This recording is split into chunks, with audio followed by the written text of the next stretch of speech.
मकबूल तो है शाज़ है काबिल तो बहुत है,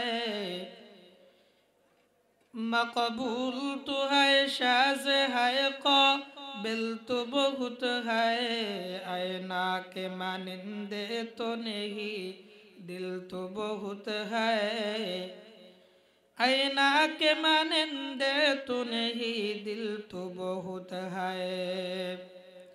तौफीक से होती है ये नेमत की खजीना, तौफीक से होती है ये नेमत की खजीना, हर मर्द की तौक़त की आबर है निशाना, हर मर्द की तौक़त की आबर है निशाना। उल्फत में बराबर के वफा हो के ज़फ़ा हो, उल्फत में बराबर के वफा हो के ज़फ़ा हो, हर चीज़ में लज़्ज़त है अगर दिल में मज़ा हो, हर चीज़ में लज़्ज़त है अगर दिल में मज़ा हो। আমরা নবীজি মুহাম্মদ মুস্তাফা সাল্লাল্লাহু আলাইহি ওয়াসাল্লামের উম্মত, আমাদের মর্যাদা, আমাদের শ্রেষ্ঠত্ব, আমাদের নবীর যেমন মর্যাদা সমস্ত নবীর উপরে, আমাদের উম্মতের আমাদের মর্যাদা সমস্ত উম্মতের চেয়ে বেশি। কেন বেশি এটা আমরা অধিকাংশ মানুষই জানেন। কি কারণে বেশি, কেন বেশি, এই বিষয়টাই আমি আপনাদেরকে বোঝানোর চেষ্টা করব ইনশাআল্লাহ তাআলা। আল্লাহ পাক রব্বুল আলামিনের একজন নবী ছিলেন, নাম হলো মূসা আলাইহিস সালাতু ওয়াস সালাম। বলেন তো নাম কি? মূসা আলাইহিস সালাম। মূসা আলাইহিস সালাতু ওয়াস সালাম আল্লাহ পাক রব্বুল আলামিনের সাথে কথা বলতেন। তুর পাহাড়ে গিয়ে কথা বলতেছিলেন। একদিন লম্বা একটা সময় আল্লাহ পাক রব্বুল আলামিনের সাথে কথা হলো। আল্লাহ পাক রব্বুল আলামিন মূসা আলাইহিস সালাতু ওয়াস সালামকে বললেন, মূসা, তোমার সাথে যে এত লম্বা একটা সময় কথা হলো, তুমি কি আমার কথাগুলো বুঝছো? মুফাসসিরিনে কেরামগণ, মুহাদ্দিসিনে কেরামগণ বলেন, কি পরিমাণ কথা হয়েছিল। আল্লাহর সাথে মূসা আলাইহিস সালাতু ওয়াস সালামের সাথে আল্লাহ কথা বলেছেন প্রায় 1,40,000 ভাষায়। কত? সবাই এদিকে মনোযোগ দেন, ওইদিকে কে আসলো কে গেল এদিকে যদি আপনারা লক্ষ্য করেন তাহলে কি বয়ান শুনবেন। 1,40,000 ভাষায় কথা বলেছেন মূসা আলাইহিস সালাতু ওয়াস সালামের সাথে আল্লাহ তাআলা। আল্লাহ জিজ্ঞাসা করলেন, মূসা, আমি তোমার সাথে 1,40,000 ভাষায় কথা বললাম, আমার কথা কি বুঝেছো? মূসা আলাইহিস সালাম বললেন, আল্লাহ, আপনার একটা কথাও বুঝি নাই। কি বলছেন? একটা কথাও বুঝি নাই। আল্লাহ পাক রব্বুল আলামিন বললেন, হে মূসা, তোমার সাথে আমি 1,40,000 ভাষায় কথা বললাম। ও পয়গম্বর, তুমি যদি বুঝে না থাকো তাহলে আমি আল্লাহকে কেন নিষেধ করলা না, বারণ করলা না, কেন বললা না আল্লাহ আপনি আমার সাথে কথা বলেন, আমি আপনার একটা কথাও বুঝি না?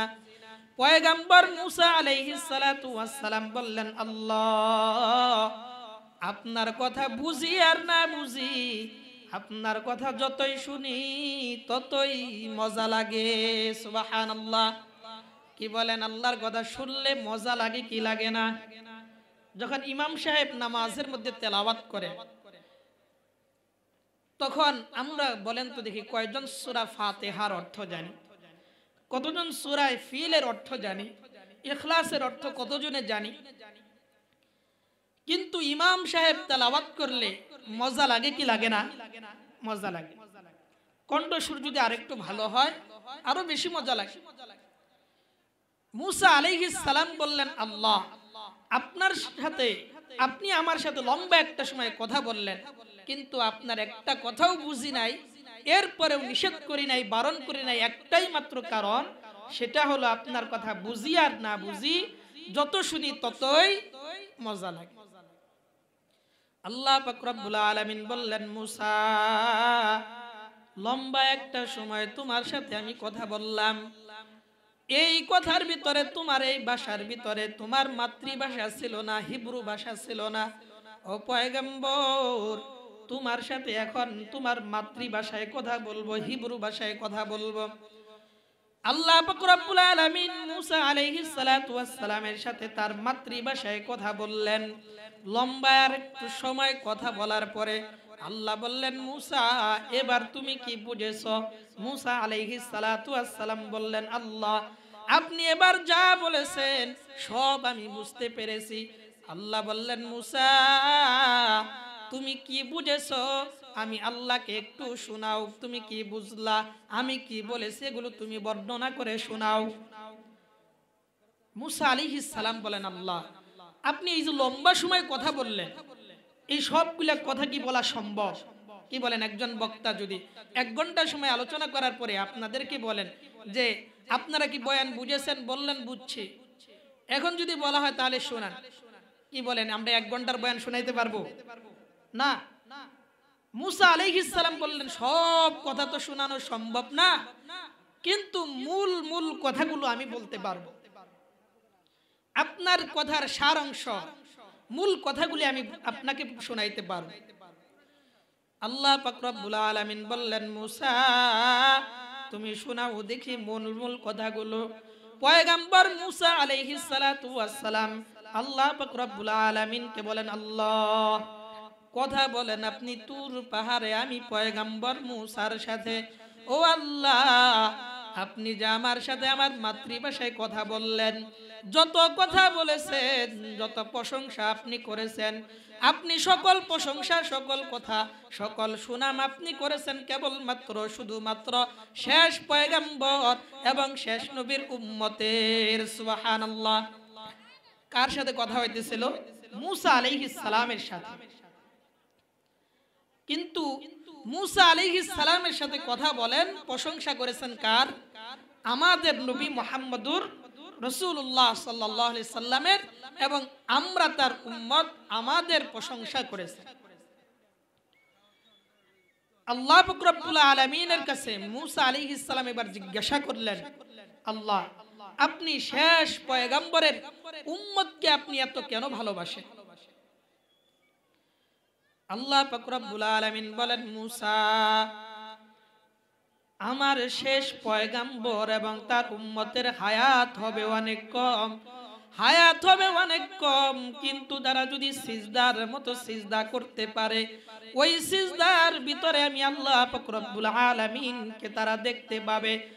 আমার শেষ পয়গম্বরের উম্মতের একটা গুণ ও সিফাত হবে, একটা গুণ হবে, তারা তাদের নবী মুহাম্মদ আরবি সাল্লাল্লাহু আলাইহি ওয়াসাল্লামকে তাদের জীবনের চেয়েও বেশি ভালোবাসবে। সূরা মাইদার 24 নম্বর আয়াতে কারিমার মধ্যে আল্লাহ পাক রব্বুল আলামিন মুসা আলাইহিস সালামের জাতির কথা তুলে ধরেছেন। মুসা আলাইহিস সালাম তার জাতিকে নিয়ে একটা যুদ্ধের ভিতরে যাইতেছিলেন, যুদ্ধ করবেন কাফিরদের সাথে। তো যুদ্ধের ময়দানে যখন গিয়েছেন, যুদ্ধে অবতীর্ণ হবেন, মাঠে নামবেন, এমন অবস্থাতে মুসা আলাইহিস সালামের জাতি মুসা আলাইহিস সালাতু ওয়াস সালামের পিছনে দাঁড়ায় বলল, ফাযহাব আনতা ওয়া রাব্বুকা ফাকাতিলা ইন্না হাহুনা কাঈদুন। পয়গম্বর মুসা আলাইহিস সালাতু ওয়াস সালামের জাতি পয়গম্বরকে ডাক দিয়া বলেন, ও পয়গম্বর মুসা, আপনার সাথে আমরা যুদ্ধের ময়দানে এসেছি, যুদ্ধ করার জন্য নয়। আমরা কাফিরদের বিরুদ্ধে যুদ্ধ করব না, আমরা মাঠে নামবো না। ও পয়গম্বর, আপনি আর আপনার খোদা যুদ্ধের ময়দানে গিয়ে যুদ্ধ করেন, যুদ্ধ করার পরে আপনি যে বিজয়ী অর্জন করবেন, আপনি যে যুদ্ধের ভিতরে জয়লাভ করবেন, ওই জয়লাভ করার পরে যে মিষ্টি বিতরণ করতে হবে, আনন্দ উল্লাস যে করতে হবে, ও পয়গম্বর আমরা ওই আনন্দ উল্লাসের সময় শরীক থাকব। আমরা আপনার সাথে যুদ্ধের ময়দানে যুদ্ধ করব না, আপনি আর আপনার খোদা যুদ্ধের ময়দানে গিয়ে যুদ্ধ করেন। বলে দিলেন ফাজহাব আনতা ওয়া রাব্বুকা ফাকাতিলা ইন্না হাহুনা কাঈদুন, আপনি আর আপনার খোদা যান, আপনারা গিয়ে যুদ্ধ করেন, আমরা এখানে আসি। এই হলো মূসা আলাইহিস সালাতু ওয়াস সালামের জাতির নমুনা। তারা তাদের পয়গম্বরকে এমন ভালোবেসেছেন। কিন্তু আমাদের নবী মুহাম্মদ আরবি সাল্লাল্লাহু আলাইহি ওয়াসাল্লামের উম্মতের কি গুণ, এই আয়াতের তাফসীরে মুফাসসিরিনে কেরামগণ লেখেন, ইসলামের প্রথম যুদ্ধ বদর যুদ্ধ, এই যুদ্ধের মধ্যে কাফেরের সংখ্যা অনেক বেশি, মুসলমানদের সংখ্যা মাত্র 313। ইসলামের প্রথম জিহাদ যুদ্ধ, তেমত অবস্থাতে রাসূল আকরাম সাল্লাল্লাহু আলাইহি সাল্লাম যখন যুদ্ধে অবতীর্ণ হবেন, রাসূল একবার মুহাজিরদের দিকে তাকান, আরেকবার আনসার সাহাবীদের দিকে তাকান। রাসূল বারবার সাহাবায়ে কেরামের দিকে তাকাইতেছিলেন এজন্য, যেহেতু যুদ্ধটা করতে হবে মদিনা থেকে বাহিরে গিয়ে, দূরে গিয়ে, তেমত অবস্থাতে সাহাবায়ে কেরাম কি আমার সাথে থাকবে? আনসাররা যদি থাকে, মুহাজিররা যদি না থাকে, মুহাজিররা যদি থাকে, আনসাররা যদি না থাকে, তেমত অবস্থাতে কি অবস্থা হবে? এজন্য রাসূল বারবার আনসারদের দিকে তাকান, আবার মুহাজিরদের দিকে তাকান।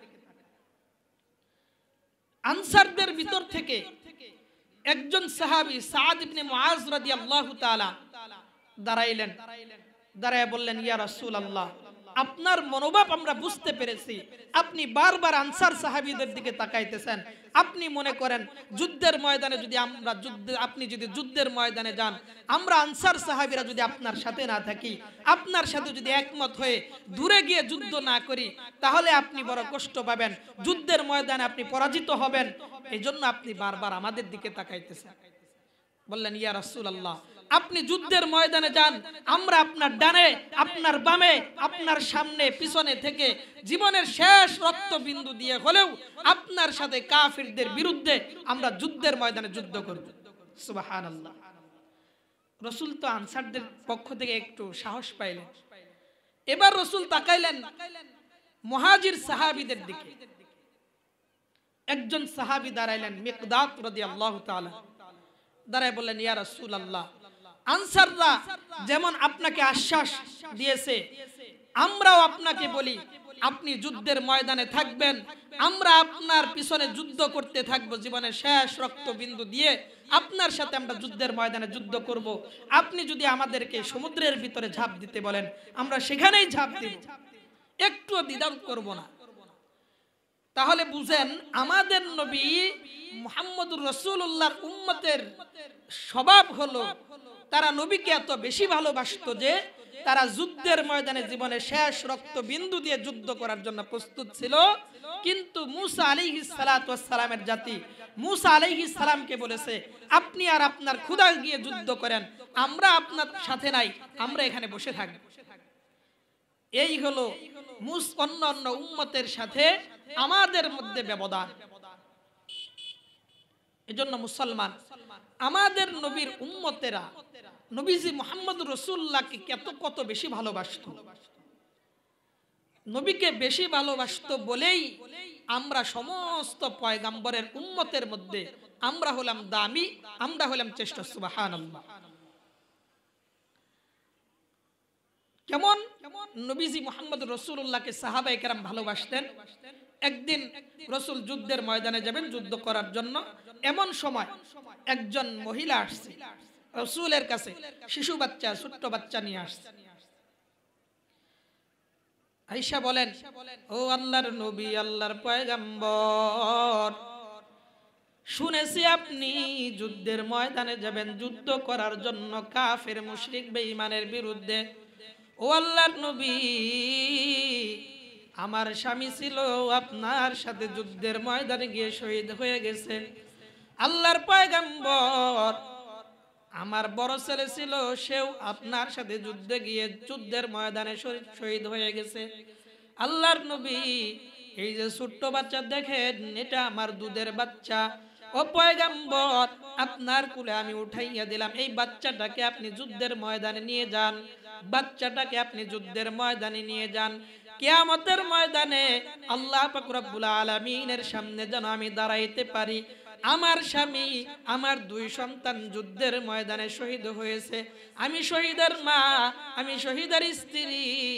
ও আল্লাহর নবী, আপনি আমার এই সন্তানকে যুদ্ধের ময়দানে নিয়ে যান। আল্লাহর পয়গম্বর বলেন, তোমার ছোট্ট বাচ্চা, এই বাচ্চাটাকে আমি যুদ্ধের ময়দানে নিয়ে গিয়ে কি করব? যুদ্ধ করব নাকি এই ছোট্ট বাচ্চাকে আমি সামলাবো? আমি কি করব? এই বাচ্চা তো কোনোই কাজে আসবে না। মহিলা ডাক দিয়া বলেন, আল্লাহর পয়গম্বর, যখন কাফের মুশরিক বেঈমানেরা আপনাকে উদ্দেশ্য করে তীর নিক্ষেপ করবে, ও আল্লাহর নবী, আপনি ডাল হিসাবে আমার সন্তানকে দাঁড় করায় দিবেন, আমার সন্তানকে তুলে ধরবেন, তীরটা এসে আমার সন্তানের বুক ছিদ্র করে পিঠ দিয়ে বের হয়ে যাবে, আমার সন্তান মারা যাবে, আপনি বেঁচে যাবেন, আপনার রক্ষা হবে, আপনার শরীরে কোনো আঘাত লাগবে না। ও আল্লাহর পয়গম্বর, এই হিসাবে আমার সন্তানকে আপনি নিয়ে যান। কাফেররা যখন আপনার উপরে তরবারি চালাবে, আপনি ডাল হিসাবে ব্যবহার করবেন। আমার সন্তান, এই ছোট্ট বাচ্চা আপনি তুলে ধরবেন, ছোট্ট বাচ্চাটা তরবারির আঘাতে দুই টুকরা হয়ে যাবে। ও আল্লাহর নবী, আপনি বেঁচে যাবেন, এটাই আমার দিলের তামান্না, এটাই আমার বড় ইচ্ছা। আল্লাহর পয়গম্বর, আমি চাই কিয়ামতের ময়দানে শহীদের মা হয়ে দাঁড়াই। হে মুসলমান, সাহাবায়ে কেরাম এভাবে নবীজি মুহাম্মদুর রাসূলুল্লাহকে ভালোবাসতেন। ইসলামের একটা জিহাদের নাম হলো মুতার যুদ্ধ। একটা জিহাদের নাম কি? যুদ্ধের নাম কি? মুতা। নাম কি? এই যুদ্ধটা রোম সাম্রাজ্যের বিরুদ্ধে মুসলমানদের একটা কঠিন যুদ্ধ ছিল, যে যুদ্ধের ভিতরে রাসূল আকরাম সাল্লাল্লাহু আলাইহি সাল্লাম নিজে অংশগ্রহণ করেন নাই। মুসলমানদের সংখ্যা ছিল মাত্র 3000, আর বিপক্ষে কাফেরের সংখ্যা ছিল প্রায় 1 লক্ষ। বহু সংখ্যক কাফের। রাসূল আকরাম সাল্লাল্লাহু আলাইহি ওয়াসাল্লাম যুদ্ধের ময়দানে সেনাপ্রধান কে হবে, সেনাপতি কে হবে, রাসূল বন্টন করে দিলেন। রাসূল বললেন, এই মুতার যুদ্ধের প্রথম সেনাপ্রধান হবে, সেনাপতি হবে হযরতে যায়েদ ইবনে হারেসা রাদিয়াল্লাহু তাআলা আন। এ মুসলমান, যায়েদ ইবনে হারেসাকে, যায়েদ ইবনে হারেসা হলো নবীজি মুহাম্মদুর রাসূলুল্লাহর পালক পুত্র, পালক ছেলে। যায়েদ ইবনে হারেস নবীকে অত্যন্ত ভালোবাসতেন, মহব্বত করতেন। যায়েদ ইবনে হারেসার পরিবার খুঁজতে খুঁজতে একদিন মদিনাতে আইসা যায়েদ ইবনে হারেসকে পাইলেন। যায়েদকে বললেন, যায়েদ, অনেক দিন হয়ে যায়, তুমি বাড়ির থেকে নিখোঁজ, হারায় গেছো। ও যায়েদ, চলো বাড়িতে চলে যাই, তোমার মা তোমার জন্য সারাদিন কান্না করে। যায়েদ ইবনে হারেসার বাবা যখন পয়গম্বরের সামনে গিয়ে কথা বললেন, যায়েদ আমার সন্তান, আমার সন্তানটাকে আপনি ফেরত দেন। আল্লাহর নবী যায়েদ ইবনে হারেসকে বললেন, ও যায়েদ, তুমি যদি চাও আমি নবী মুহাম্মদুর রাসূলুল্লাহর ঘরে অবস্থান করতে পারো, থাকতে পারো, তোমার যতদিন মনে চায়, আর যদি তুমি চাও তোমার বাড়িতে তুমি চলে যাইতে পারো। যায়েদ ইবনে হারেস কিছু সময় চিন্তা ভাবনা করলেন, চিন্তা ভাবনা করে বললেন, তার বাবাকে বলে দিলেন, বাবা আপনি চলে যান, আমি আপনার সাথে আপনার বাড়িতে আমি যাব না। কারণ হলো একটাই, আমি যাকে বাবা হিসাবে বলি, বাবা বলে ডাকি, যার ঘরে আমি থাকি, এই ঘরে এমন এমন জিনিস আমি দেখেছি, সারা পৃথিবীর কোথাও এমন জিনিস পাওয়া যাবে না, এমন শান্তি আমি এখানে পাই, এমন শান্তি দুনিয়ার আর কোথাও পাওয়া যাবে না। পয়গম্বর যখন দেখলেন দীর্ঘ একটা সময় পরে পরিবার পাইল, এরপরেও পরিবারের কাছে গেল না, শুধুমাত্র কেবলমাত্র নবীজি মুহাম্মদুর রাসূলুল্লাহর ভালোবাসায় আর মহব্বতে এজন্য আল্লাহর পয়গম্বর যায়েদের হাতটা ধরে মদিনায় চলে গেলেন, মক্কার চত্বরে গিয়ে এলান করে দিলেন, এ মক্কাবাসী, আজকের থেকে তোমরা কেউ যায়েদকে তোমরা গোলাম বলে ডাকবা না, গোলাম বলে ডাকবা না। আজকের থেকে যায়েদকে তোমরা মুহাম্মদের বেটা বলে, মুহাম্মদের ছেলে বলে ডাকবা। সুবহানাল্লাহ। এ মুসলমান এতই মহব্বত করতেন আর ভালোবাসতেন, নিজের পরিবারকে ছেড়ে দিয়েছেন। এই যায়েদ ইবনে হারেসাকে আল্লাহর পয়গম্বর যুদ্ধের ময়দানের প্রধান সেনাপ্রধান বানাইলেন। আল্লাহর নবী বললেন, যায়েদ ইবনে হারেসা যদি শাহাদাত বরণ করে, এরপরে যুদ্ধের ময়দানের সেনাপ্রধানের দায়িত্ব পালন করবে জাফর তাইয়্যিব রাদিয়াল্লাহু তাআলা আন, জাফর ইবনে আবি তালিব রাদিয়াল্লাহু তাআলা আন, আল্লাহর নবীর আপন চাচাতো ভাই। এ মুসলমান, এরপরে আল্লাহর পয়গম্বর বললেন, যুদ্ধের ময়দানে যদি জাফর দুনিয়া থেকে বিদায় হয়ে যায়, শাহাদাত বরণ যদি করে, তাহলে আব্দুল্লাহ ইবনে রওয়াহা রাদিয়াল্লাহু তাআলা আন সে যুদ্ধের ময়দানের সেনাপ্রধান হবে। আর যদি আব্দুল্লাহ ইবনে রওয়াহা সেও যদি দুনিয়া থেকে বিদায় হয়ে যায়, শাহাদাত বরণ করে, তাহলে এর মানে সব সাহাবায়ে কেরাম বুঝতে পেরেছিলেন এই তিনজনের একজনও আর বাড়িতে ফিরে আসবে না, নিশ্চিত মরণ। এরপরেও রসুলের কথায়, রসুলের মহব্বত আর ভালোবাসায় যুদ্ধের ময়দানে গিয়েছেন। এটাই হলো সাহাবায়ে কেরাম নবীজি মুহাম্মদ রাসূলুল্লাহকে ভালোবাসার একটা নমুনা। রাসূল আকরাম সাল্লাল্লাহু আলাইহি ওয়াসাল্লাম বললেন, তোমরা যুদ্ধের ময়দানে চলে যাও। এ মুসলমান, যুদ্ধের ময়দানে চলে যাওয়ার আগে সবাই সবার পরিবার থেকে বিদায় নিলেন। যায়েদ ইবনে হারেস আল্লাহর পয়গম্বরকে ডাক দিয়ে বলেন, ও নবী, লম্বা একটা সময় আপনার কাছে আমি ছিলাম, আপনার ঘরে আমি অবস্থান করতাম, আপনার পরিবারের একজন ছিলাম।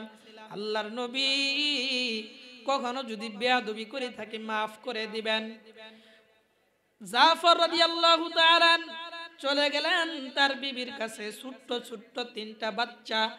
এ মুসলমান, বিবি এবার জাফর রাদিয়াল্লাহু তাআলা আনহুকে জড়ায় ধরে বললেন, এরপরে একটু দোয়া করলেন, আল্লাহ পাক রব্বুল আলামিন আপনাকে যেন গাজী বানাইয়া যুদ্ধের ময়দান থেকে নিরাপদে পৌঁছায়া দেয়। জাফর রাদিয়াল্লাহু তাআলা তরবারির উল্টা পিঠ দিয়া বিবির হাতের ভিতরে আঘাত করে বলেন, এ বিবি, তুমি কি দোয়া করলা?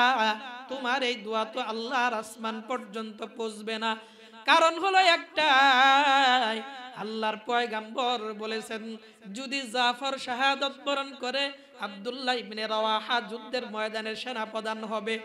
এ বিবি, আমি নিশ্চিত জানি ওই যুদ্ধের ময়দানে আমার শাহাদাত হবে, যুদ্ধের ময়দানে আমি মারা যাব, আমি দুনিয়া থেকে বিদায় হয়ে যাব, আমি ফিরে আসার কোনো সম্ভাবনা নাই। ছোট্ট ছোট্ট বাচ্চারা দৌড়ায় এসে বাবা বাবা বলে জড়ায়া ধরে। জাফর রাদিয়াল্লাহু তাআলা আনহু সন্তানদেরকে সান্ত্বনা দিয়ে বলেন, আমাদের জীবন কেবলমাত্র ইসলামকে রক্ষা করার জন্য, ইসলামকে আল্লাহর জমিনে টিকায় রাখার জন্য আমরা জীবন দেয়ার বেঁচে থাকি শুধুমাত্র কেবলমাত্র ইসলামের জন্য। ও সন্তান, দুনিয়া থেকে যদি আমি বিদায়ী হয়ে যাই, নবীজি মুহাম্মদুর রাসূলুল্লাহর আদর্শে তোমরাও আদর্শবান হবা, তোমরাও ইসলামকে বাঁচানোর জন্য, ইসলামকে দুনিয়ার জমিনে টিকায় রাখার জন্য তোমরাও যুদ্ধের ময়দানে শহীদ হয়ে যাবা। এ মুসলমান, জাফর রাদিয়াল্লাহু তাআলা আনহু বিদায় নিয়ে চলে গেলেন যুদ্ধের ময়দানে। এদিকে আব্দুল্লাহ ইবনে রওয়াহা বিবাহ করেছেন, হাদিসের কিতাবের মধ্যে লেখা হয় বিবাহ করেছেন মাত্র 1 বছর হইল বিবাহ করেছেন। বিবিকে ডাক দিয়া বললেন, বিবি, ঘরের বাহির থেকে ডাক দিছেন, ঘরের ভিতরে যান নাই। বিবি ডাক দিয়া বলে, স্বামী, লম্বা একটা সময় পরে আপনি বাড়িতে আসলেন, ঘরের ভিতরে কেন আসেন না? আব্দুল্লাহ ইবনে রওয়াহা ডাক দিয়া বলে, আমি যুদ্ধের ময়দানে যাই, আল্লাহর পয়গম্বর বলেছেন আমি যদি যুদ্ধের ময়দানে শাহাদাত বরণ করি, আমির যেন নিযুক্ত করে নেওয়া হয়, সেনাপ্রধান যেন নিযুক্ত করা হয়। ও বিবি, আমি নিশ্চিত যুদ্ধের ময়দানে আমি শাহাদাত বরণ করব। বিবি ডাক দেয়া বলে, স্বামী একটু ঘরের ভিতরে যদি আসতেন, আপনার চেহারাটা শেষ সময় আমি দেখতাম। আব্দুল্লাহ ইবনে রাওয়াহা ডাক দিয়া বলেন, বিবি আমি যদি ঘরের ভিতরে প্রবেশ করি তাহলে তোমার চেহারা দেখার পরে মায়া লাগবে, মহাব্বত লাগবে, আমি যুদ্ধের ময়দানে যে আমি সঠিকভাবে যুদ্ধ করতে পারবো না। ও বিবি, যুদ্ধের ময়দানে চলে গেলাম, তুমি আমার জন্য দোয়া করবা আর সবর করবা, তোমার মৃত্যু পর্যন্ত সবর করবা। আল্লাহ পাক রব্বুল আলামিন তোমাকে আর আমাকে আল্লাহ তাআলা অবশ্যই জান্নাতের ভিতরে একত্র করে দিবেন। এ মুসলমান, বিদায় নিয়ে তারা তিনজনেই চলে গেলেন যুদ্ধের ময়দানে। বুখারীর বর্ণনা, আব্দুল্লাহ ইবনে ওমর রাদিয়াল্লাহু তাআলা আনহু বলেন, হযরত যায়েদ ইবনে হারেসা রাদিয়াল্লাহু তাআলা যুদ্ধ করতে করতে শাহাদাত বরণ করলেন, শহীদ হয়ে গেলেন। এরপরে জাফর রাদিয়াল্লাহু তাআলা ইসলামের পতাকাটা হাতে তুলে নিলেন। কাফেররা এসে হযরতে জাফর রাদিয়াল্লাহু তাআলা আনহুর পা কেটে দিলেন। এরপরে যে হাতের ভিতরে ওই ইসলামের পতাকা ছিল ওই হাতটা কেটে দেওয়া হলো। জাফর রাদিয়াল্লাহু তাআলা ডান হাত কেটে দেওয়ার পরে বাম হাতে ইসলামের ঝান্ডাকে তুলে ধরলেন। এবার বাম হাত কেটে দেওয়া হলো, বাহুর মাধ্যমে ইসলামের এই পতাকাকে তুলে ধরা হলো। এ মুসলমান, বুখারীর বর্ণনা, হযরত আব্দুল্লাহ ইবনে ওমর বলেন, ওই যুদ্ধের ময়দানের পরে, যুদ্ধ হয়ে যাওয়ার পরে আমরা জাফরের শরীর আমরা তন্ন তন্ন করে খুঁজলাম। জাফরের শরীরের ভিতরে 40টা আঘাত ছিল, প্রতিটা আঘাত এমন শুধুমাত্র সামনের দিক থেকে আঘাত করা হয়েছে। জাফর রাদিয়াল্লাহু তাআলা শাহাদাত বরণ করেছেন, কিন্তু মুখ দিয়ে ইসলামের পতাকাটাকে উঁচু করে রেখেছিলেন, ইসলামের পতাকাকে নিচে নামতে দেন নাই, মাটির ভিতরে পড়তে দেন নাই। আব্দুল্লাহ ইবনে রাওয়াহা এই পতাকাটাকে উঠায়া ধরছেন, তিনিও যুদ্ধ করতে করতে করতে করতে যুদ্ধের ময়দানে শাহাদাত বরণ করলেন। এরপরে ইসলামের ঝান্ডাকে তুলে ধরলেন হযরতে খালিদ বিন ওয়ালিদ রাদিয়াল্লাহু তাআলা। মুসলমান, ঘটনা বলা মাকসাদ নয়, আমি বুঝাইতে চাই এই কথা, সাহাবায়ে কেরাম জানতেন নিশ্চিত যুদ্ধের ময়দানে আমি শাহাদাত বরণ করব, যুদ্ধের ময়দানে আমি মারা যাব। এরপরেও মুসলমান বলেন তো দেখি, এই সাহাবায়ে কেরাম মরণ নিশ্চিত এটা জানার পরেও যুদ্ধে যান নাই? যুদ্ধের ময়দানে গেছেন শুধুমাত্র কেবলমাত্র নবীজি মুহাম্মদ রাসূলুল্লাহর ভালোবাসা। নবীজিকে এত বেশি মহব্বত করতেন আর ভালোবাসতেন। এইগুলো সাহাবায়ে কেরাম রাসূল আকরাম সাল্লাল্লাহু আলাইহি সাল্লামকে এই পরিমাণ ভালোবাসতেন। আফসোসের ব্যাপার হলো, আমরা সবাই রাসূলের উম্মত দাবি করি, কিন্তু নবীজি মুহাম্মদ রাসূলুল্লাহকে যদি বলি কেমন ভালোবাসেন, বলবো যে অনেক ভালোবাসি হুজুর, দিল থেকে ভালোবাসি। যে লোকটার দাড়ি নাই, যে লোকটার কি নাই, দাড়ি নাই, এই লোকটাও কিন্তু বলে যে আমি রাসূলকে ভালোবাসি। কি বলে? আমি রাসূলকে ভালোবাসি। আপনারা বলেন তো দেখি, আমরা সবাই কম বেশি ধান আবাদ করি। ধান আবাদ করার সময় একটা সময় গিয়ে ধান খেতে সার দিতে হয়। কি বলেন, দিতে হয় কি হয় না? সার দিতে হয়। যে সারটা যে আমি দিলাম, এই ধানের ভিতরে সারটা ধরেছে কি ধরে নাই, এটা কিভাবে বোঝা যাবে? ওই ধান ক্ষেত থেকে কিছু গুছা যদি আমি কাইটা আয় না বাড়িতে সিদ্ধ করে এরপরে কি করেন আপনার সেইসা যদি খাই, তাহলে বোঝা যাবে যে সার হয়েছে। কি বলেন? এমন ওই ধানের পাতা চাবাইলে বোঝা যাবে যে সার হয়েছে। কি কন? তাহলে কিভাবে বোঝা যায়? দেখলেই বোঝা যায়। কিভাবে বোঝা যায়?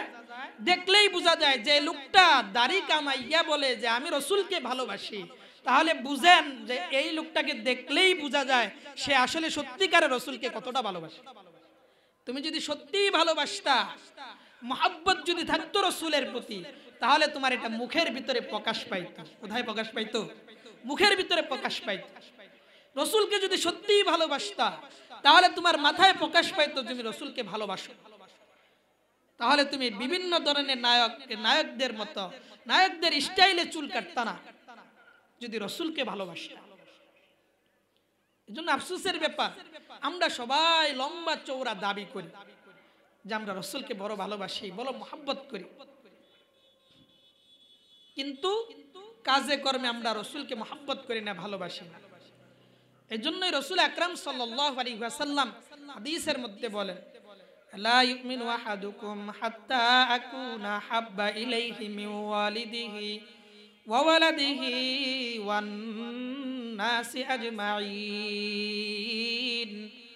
আও কামা ক্বালা নবিয়্যু আলাইহিস সালাতু ওয়াস সালাম। আল্লাহর পয়গম্বর বলেন, তোমাদের মধ্যে ওই ব্যক্তি ততক্ষণ পর্যন্ত ঈমানদার হতে পারবে না, ততক্ষণ পর্যন্ত খাঁটি মুমিন হতে পারবে না, যতক্ষণ পর্যন্ত আমি নবী মুহাম্মদুর রাসূলুল্লাহকে তার জীবনের চেয়ে, তার বাবার জীবনের চেয়ে, তার সন্তান সন্ততির জীবনের চেয়ে, এমনকি তামাম পৃথিবীর সমস্ত মানুষের চেয়ে আমি নবী মুহাম্মদুর রাসূলুল্লাহকে যতক্ষণ পর্যন্ত বেশি ভালো না বাসবে, ততক্ষণ পর্যন্ত কোনো বান্দা খাঁটি ঈমানদার আর মুমিন হতে পারবে না। আল্লাহর নবীর একজন সাহাবী ছিলেন, ছোট্ট সাহাবী, একদম ছোট্ট, নাম হলো আবু তলহা। নাম কি? একটু জোরে বলেন, নাম কি? আবু তলহা। রসুল যখন মক্কা থেকে মদিনাতে হিজরত করে আসবেন, সবাই অপেক্ষায় যে মক্কা থেকে রসুল হিজরত করে মদিনাতে আসবেন, রসুলকে দেখার জন্য সবাই দিনের পর দিন অপেক্ষা করতেছিল। এই ছোট্ট সাহাবী বাবার কাছে শুনছেন রসুল আসবে, মনের ভিতরে একটা রসুলের অবয়ব আকৃতি নিজের ভিতরে, মনের ভিতরে আঁকায় নিছেন। রসুলকে দেখার একটা বড় স্বপ্ন, বড় সাধ। তো রসুল আকরাম সাল্লাল্লাহু আলাইহি ওয়াসাল্লাম যেদিন মদিনাতে আসলেন, ওই দিন ছোট্ট ছোট্ট বাচ্চার সাথে, তার বাবার সাথে, বাবার হাত ধরে এই আবু তলহাও এসেছেন রসুলকে দেখার জন্য। রসুলকে যখন একটু দেখছেন, দেখার সাথে সাথে দৌড় দিয়ে গিয়ে রসুলকে বলছেন, ইয়া রাসূলুল্লাহ, আমি আপনাকে অনেক ভালোবাসি, আমি আপনাকে অনেক ভালোবাসি, এবং কি তামাম পৃথিবীর সমস্ত মানুষ থেকে আপনাকে বেশি ভালোবাসি। ফাজিবান নবিয়্যু সাল্লাল্লাহু আলাইহি সাল্লাম, রসুল অবাক হয়ে গেছেন, কি বলে এটা, ছোট্ট বাচ্চা, সে আমাকে এত ভালোবাসে। রসুল বললেন, এই তোমাকে পরীক্ষা করা হবে। কি করা হবে? পরীক্ষা করা হবে, সত্যিই ভালোবাসো তুমি আমাকে? বললেন, ইয়া রাসূলুল্লাহ, অবশ্যই আপনাকে ভালোবাসি। বললেন যে তাহলে পরীক্ষা। এই সাহাবী, ছোট্ট সাহাবী বলেন, মুরনি বিমা আহবাবতা ইয়া রাসূলুল্লাহ, আল্লাহর পয়গম্বর, আপনি আমাকে আদেশ করুন, আপনার যা ভালো মনে হয়, যা আপনি চান, আপনি আদেশ করা মাত্রই আমি এই ছোট্ট সাহাবী আপনার আদেশ মানার জন্য আমি চেষ্টা করব। ও আল্লাহর পয়গম্বর, আপনি আমাকে আদেশ করুন। আল্লাহর পয়গম্বর বললেন, ফাজহাবু ওয়াক্তুল আবাকা, এ বাচ্চা সাহাবী, যাও তুমি তোমার বাবার গর্দানটাকে আলাদা করে দাও। তুমি যদি আমি পয়গম্বরকে ভালোবাসো, তাহলে তো আমার সামনে আমার মুহাব্বত আর ভালোবাসায় আমি নবীর হুকুম মানার জন্য তোমার বাবার গর্দানকে আলাদা করে দাও। কঠিন পরীক্ষা। কি বলছেন? তোমার বাবার গর্দান আলাদা করে দাও। হাদিসের বর্ণনাকারী বলেন, এটা বলাম দেরি, এই সাহাবী তরবারি নিয়ে দৌড় দিচ্ছেন, বাবার গর্দানটাকে আলাদা করে দিলেন, দেহ থেকে বাবার কল্লা নামায়া দিলেন। যখন তরবারি নিয়ে দৌড় দিছে, বাবার কাছাকাছি চলে গেছে, তরবারিটা বের করে বাবার গলার ভিতরে আঘাত করবে। আল্লাহর পয়গম্বর ডাক দিয়ে বলেন, সাহাবী, আমি বুঝতে পেরেছি তুমি তোমার বাবার জীবনের চেয়ে এবং কি তামাম পৃথিবীর সমস্ত মাখলুকাতের চেয়ে আমি নবী মুহাম্মদুর রাসূলুল্লাহকে তুমি বেশি ভালোবাসো। এ মুসলমান, এভাবেই রাসূল আকরাম সাল্লাল্লাহু আলাইহি ওয়াসাল্লামকে ভালোবাসা দরকার, নিজের জীবনের চেয়ে বেশি ভালোবাসা দরকার। এই সাহাবী যখন এরপরে দুনিয়াতে বেশি দিন বেঁচে ছিল না, বেশি দিন হায়াত পায় নাই, এ মুসলমান হঠাৎ একদিন অসুস্থ হয়ে যায়। আল্লাহর পয়গম্বর তাকে দেখার জন্য গেলে দেখার জন্য গিয়ে বুঝতে পারলেন এই সাহাবী বেশি দিন আর দুনিয়ার জমিনে বাঁচবেন না। তার বাবা মাকে বললেন, আমার সাহাবী, আমার প্রিয় সাহাবী, সে যদি মারা যায়, যখনই মারা যাবে আমি পয়গম্বরকে খবর দিবা, আমি তার জানাজা পড়াবো, আমি তার দাফন করব। এটা বলে যখন চলে গেলে এই সাহাবী বুঝতে পারছেন আমার বাবা মাকে কি যেন আল্লাহর পয়গম্বর বললেন। মা বাবা মনটা খারাপ করে ফেলেছেন। এ মুসলমান, সাহাবী ডাক দিয়া বলেন, আমার পয়গম্বর কি বলে গেল? মা বাবা বলেন, তুমি যদি মারা যাও আল্লাহর পয়গম্বর বলেছেন আল্লাহর পয়গম্বরকে খবর দেওয়ার জন্য তিনি জানাজা করবেন এবং তোমার দাফন করবেন। সাহাবীও বুঝতে পারলেন আমার ইন্তেকাল হবে, আমি দুনিয়া থেকে বিদায় হয়ে যাব। এ মুসলমান, ওই দিন রাত্রেই এই ছোট্ট সাহাবী দুনিয়া থেকে বিদায় হয়ে গেল। বিদায় হয়ে যাওয়ার আগে আল্লাহর পয়গম্বরের ব্যাপারে তার মা বাবার কাছে একটা ওসিয়ত করে গেলেন, ও মা, ও বাবা, আমি যদি রাত্রের বেলা মারা যাই, রাত্রেই যদি আমার ইন্তেকাল হয়, রাত্রেই তোমরা দাফন করে দিবা, পয়গম্বরকে জানাবা না, পয়গম্বরের কাছে খবর পৌঁছাবা না।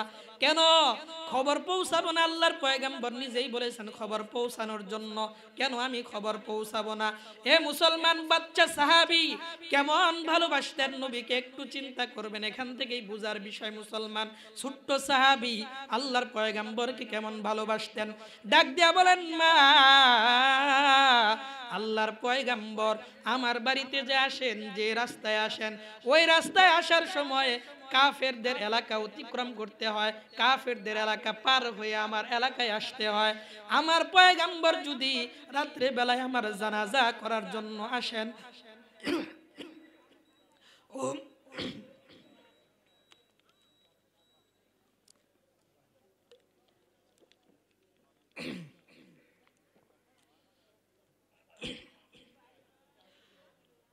মাইকে গলাটা নে ভাই, প্রচুর পরিমাণে গলাটা।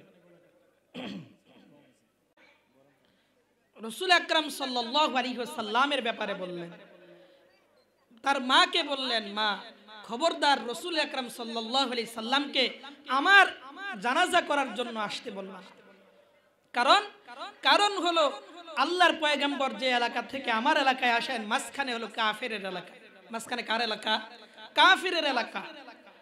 আমার জানাজা করতে আসার সময় কাফেররা আমার পয়গম্বরের উপরে হামলা করতে পারে, আমার পয়গম্বরকে আঘাত করতে পারে। আমি তল্হা, আমার কারণে আমার পয়গম্বর কষ্ট পাবে, আমি এটা মাইনা নিতে পারবো না, মেনে নিতে পারবো না। ও মা, খবরদার আমার পয়গম্বরকে জানাবা না। এ মুসলমান, ওই দিন রাত্রেই আবু তালহা দুনিয়া থেকে বিদায় হয়ে যায়। বাচ্চার সাহাবীর ওসিয়ত অনুপাতে পয়গম্বরকে জানান নাই। পরের দিন খবর গেল আল্লাহর পয়গম্বর সাহাবায়ে কেরামকে নিয়ে আইসা এরপরে রাসূল আকরাম সাল্লাল্লাহু আলাইহি সাল্লাম জানাজা পড়েছেন, তার জন্য দোয়া করেছেন। বুঝাইতে চাইলাম যে কথা, এই ছোট্ট সাহাবী যে নবীজি মুহাম্মদুর রাসূলুল্লাহকে এই পরিমাণ ভালোবাসতো আর মহব্বত করত, আফসোসের ব্যাপার আমরা মুসলমান, আমরা রাসূলের উম্মত দাবি করার পরেও আমরা রাসূলকে বিন্দু থেকে বিন্দু পরিমাণও ভালো বাসি না। কি বলেন? বাসি ভালো? কি বলেন? আপনারা কথা কন না কে? ভালোবাসেন সবাই? মুখে মুখে সবাই ভালোবাসে, উম্মত দাবি সবাই করি, কিন্তু নবীজি মুহাম্মদ রাসূলুল্লাহর ইজ্জত নিয়ে যখন কথা বলা হয়, নবীজি মুহাম্মদ রাসূলুল্লাহকে নিয়ে যখন ব্যঙ্গ করা হয়, নবীজি মুহাম্মদ রাসূলুল্লাহকে নিয়ে যখন বিভিন্ন ধরনের চিত্র বানানো হয়, মুসলমান আপনার আমার দিলের ভিতরে বিন্দু থেকে বিন্দু পরিমাণও মায়া লাগে না, দয়া লাগে না, আমার ভিতরে রাগ আর গুসা আসে না যে কাফেরের বাচ্চা একজন মুসলমানের বাচ্চাও নবীজি মুহাম্মদ রাসূলুল্লাহকে নিয়ে ব্যঙ্গ করে। কিন্তু আফসোসের ব্যাপার, আমরা যে একটু মাঠে ময়দানে আল্লাহু আকবারের ধ্বনি দিব এইটুকু সাহস হয় না। আমরা শুধু মাঠে ময়দানে কাদেরকে দেখি? কিছু টুপিওয়ালা পাগড়িওয়ালাদেরকে। তারা কিছু সময় রাস্তাঘাটে বিভিন্ন ধরনের স্লোগান দিতে থাকে, কিন্তু আমরা অধিকাংশ মানুষ, দোকানদার, মুসলমানে সেই মিছিলের ভিতর শরীক হয়। বলেন একটু, হাসরের ময়দানে রাসূল যদি বলেন এই কথা, এই উম্মত আমাকে নিয়ে ব্যঙ্গ করলো আর তুমি কি করেছিলে? কি করেছো তুমি আমার জন্য, আমার ইজ্জতের হেফাজতের জন্য কি করলা? কাদিয়ানীরা তারা একটা নতুন নবী বানায় নিল, তোমরা তাদের বিরুদ্ধে কি অ্যাকশন নিয়ে গিয়েছিলা, তোমরা কি করেছিলা? বলেন, কি জবাব আছে আপনারা?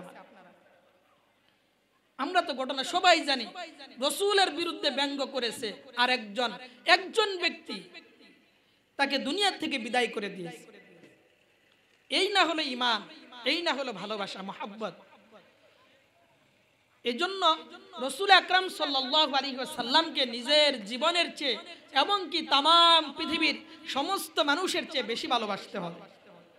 ওই যে একটা হাদিস বললাম, এই হাদিসের যখন রাসূল বর্ণনা করেন এই হাদিসটা, ওমর রাদিয়াল্লাহু তাআলা আনহু বলেন, ইয়া রাসূলুল্লাহ, আমি তো আপনাকে আমার জীবনের চেয়ে বেশি ভালোবাসি না। রাসূল বললেন, উমর, তাহলে তুমি এখনো পর্যন্ত পূর্ণাঙ্গ মুমিন হতে পারো না, পূর্ণাঙ্গ মুমিন হতে পারো না। উমর রাদিয়াল্লাহু তাআলা আনহু কিছু সময় চিন্তা ভাবনা করার পরে বললেন, ইয়া রাসূলুল্লাহ, এখন আমি আপনাকে আমার জীবনের চেয়ে বেশি ভালোবাসি। রাসূল বললেন, এখন তুমি মুমিন হতে পেরেছো। সুবহানাল্লাহ। এজন্য আমরা সবাই